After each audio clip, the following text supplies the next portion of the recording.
Welcome back to affairs grid. और affairs grid का ये जो सेशन है, हम सभी जानते हैं कि ये सेशन अर्थोनॉमिक्स को लेकर है, यानी कि हम इसमें इकोनॉमी से रिलेटेड जो इम्पोर्टेंट टर्म्स हैं उसको कवर करते हैं और पढ़ते हैं। लेकिन इसकी शुरुआत हमने फर्स्ट कैसे किया है, प्रीवियस ईयर क्वेश्चन पेपर के साथ किया है। और किसी भी कॉम्पिटिटिव एग्जाम्स के लिए प्रीवियस ईयर क्वेश्चन पेपर बहुत इंपॉर्टेंट होते हैं। अगर हमने उसका एनालिसिस कर लिया तो हमारा काम बहुत अच्छे से बन जाता है।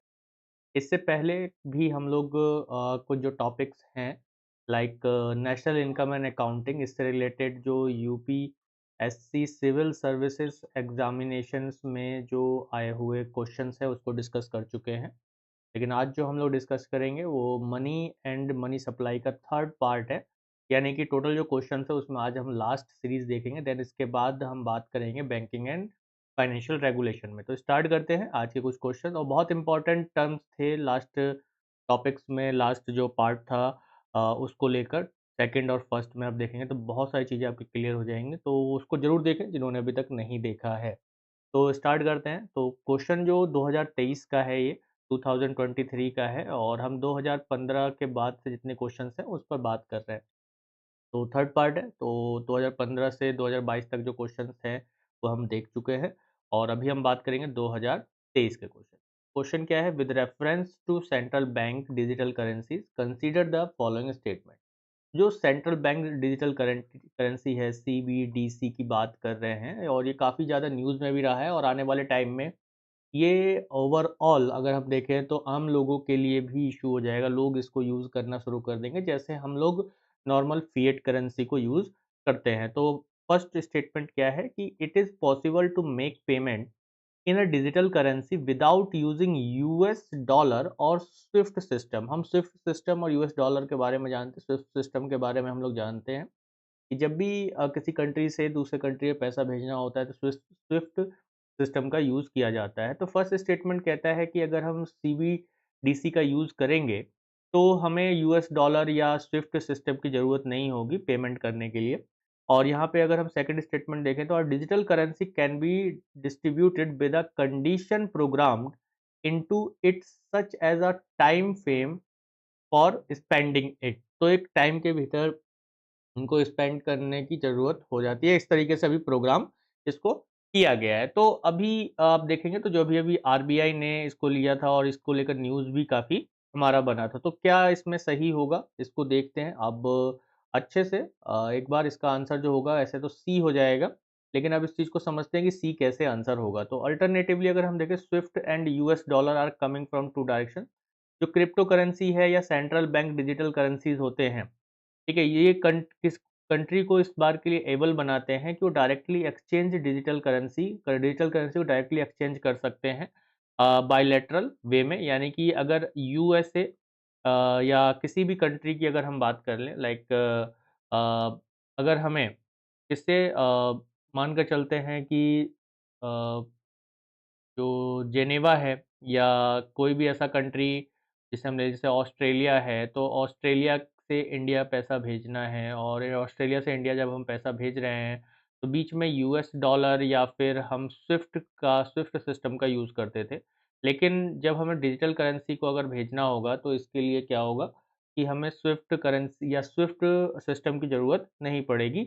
बाइलैटरल यानी कि ये दोनों देश ऑस्ट्रेलिया और इंडिया आपस में मिलकर बात करके कर सकते हैं। चाहे हम कोई और एग्ज़ाम्पल भी ले लें, जैसे इंडोनेशिया है ना? इंडोनेशिया एंड इंडिया आपस में पैसा एक दूसरे को भेजना चाहते हैं, कुछ कुछ चीज़ें खरीदी हैं तो बाइलैटरल वे में वो भेज सकते हैं विदाउट गोइंग थ्रू स्विफ्ट और सिमिलर सेटलमेंट सिस्टम। इसकी तरह और जो सेटलमेंट सिस्टम है उसे डॉलर को ज़्यादातर यूज़ किया जाता है। तो इसीलिए फर्स्ट स्टेटमेंट अपना सही हो जाता है।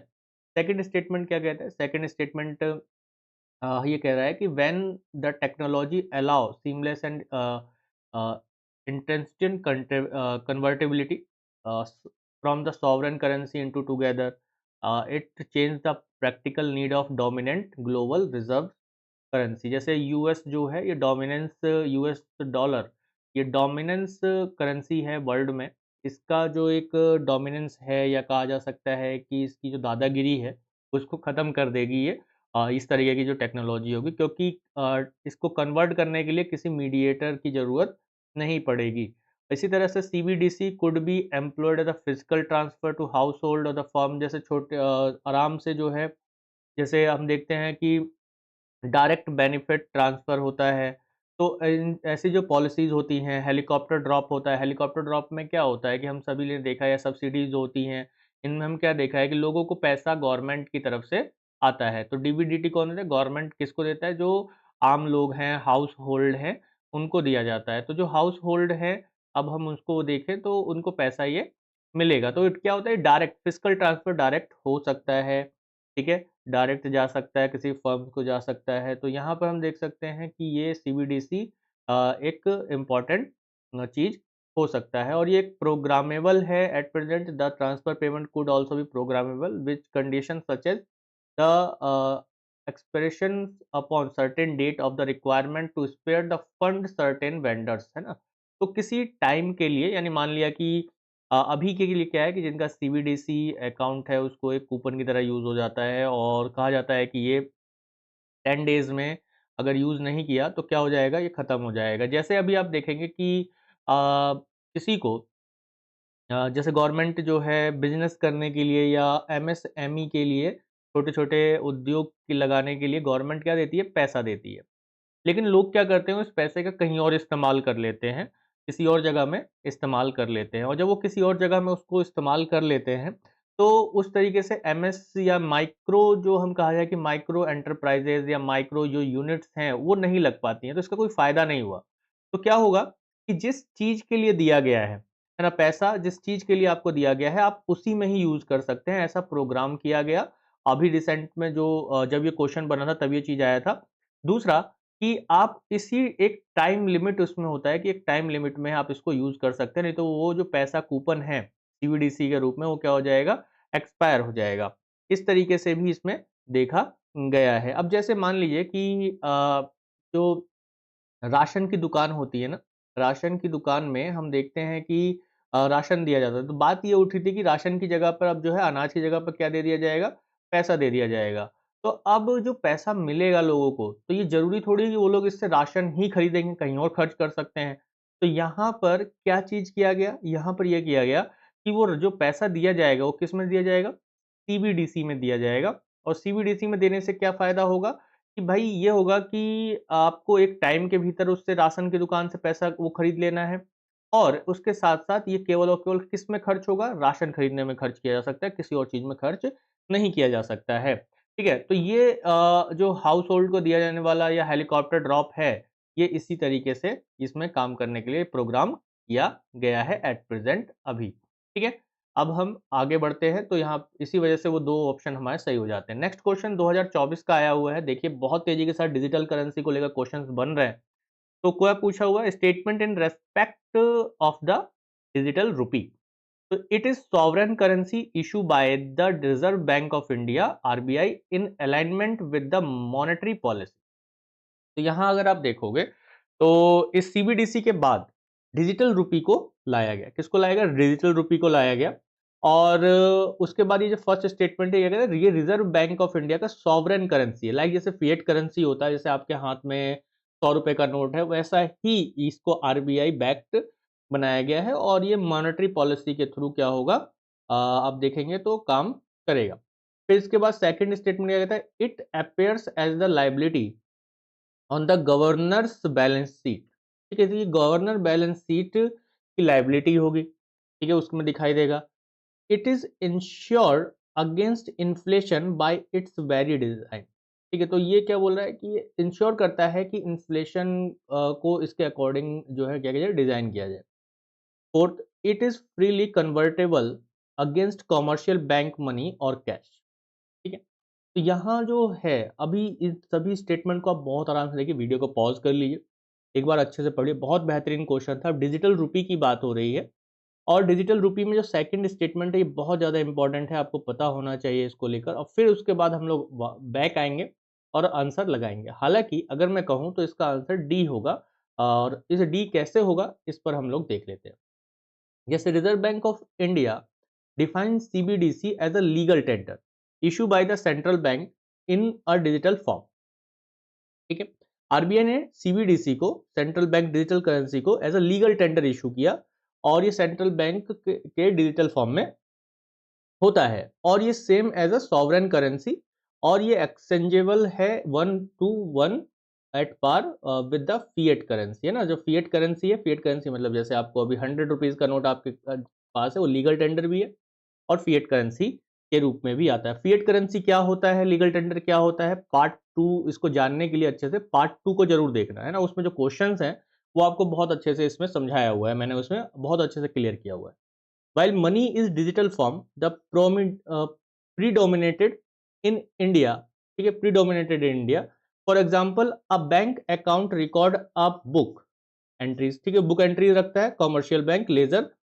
CBDC would differ. CBDC उससे कैसे अलग हो सकता है, क्योंकि existing जो digital money है ये available to the public because a CBDC would be a liability of Reserve Bank.